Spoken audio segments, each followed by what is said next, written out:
রাত ঠিক কখন ভয়ঙ্কর হয় সবচেয়ে জানেন? যখন ঘড়ি থেমে আছে বলে মনে হয়, আর আপনি নিশ্চিত না আপনি জেগে আছেন না স্বপ্ন দেখছেন। এই গল্পটা ঠিক সেই সময়ের। আমি তখন একা। রাত প্রায় ৩টা। ঘুম ভাঙে অদ্ভুত একটা শব্দে। মনে হচ্ছিল কেউ খুব কাছ থেকে নিঃশ্বাস নিচ্ছে। চোখ খুলে দেখি ঘর ঠিক আগের মতোই। লাইট বন্ধ, জানালা আটকানো। কিন্তু একটা ব্যাপার ঠিক ছিল না। আলমারির আয়নায় আমার প্রতিবিম্ব নেই। আমি উঠে বসতেই কানে একটা নারীর কণ্ঠ ভেসে আসে। হাসো না কেন? আমি ভয় পেয়ে বললাম, কে? আয়নার ভেতর তখন ধীরে ধীরে একটা মুখ ভেসে উঠল। খুব ছোট মুখ, কিন্তু তার ঠিক পেছনেই আরেকটা বড় ছায়া। মনে হচ্ছিল কেউ সেই মুখটাকে নিজের বুকের ভেতর লুকিয়ে রেখেছে। ছোট্ট মুখটা হাসছিল, অস্বাভাবিকভাবেই স্থির একটা হাসি।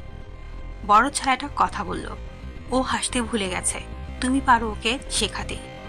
আমি চোখ বন্ধ করে দোয়া পড়তে শুরু করলাম, কিন্তু তখন বুঝলাম আমার ঠোঁট নড়ছে, কিন্তু আওয়াজ বেরোচ্ছে না। হঠাৎ মাথার ভেতর ভেসে উঠল আমার শৈশব, আমার বলা মিথ্যা, যেসব কথা কাউকে বলিনি। ওরা সব জানে। ছোট মুখটা এবার কানের কাছে এসে ফিসফিস করে বলল, একবার দেখো আমাদের হাসি। আমি চোখ খুলে ফেললাম। পরের মুহূর্তেই সব অন্ধকার। সকালে জ্ঞান ফিরলে নিজেকে বিছানায় পেলাম। সব স্বাভাবিক।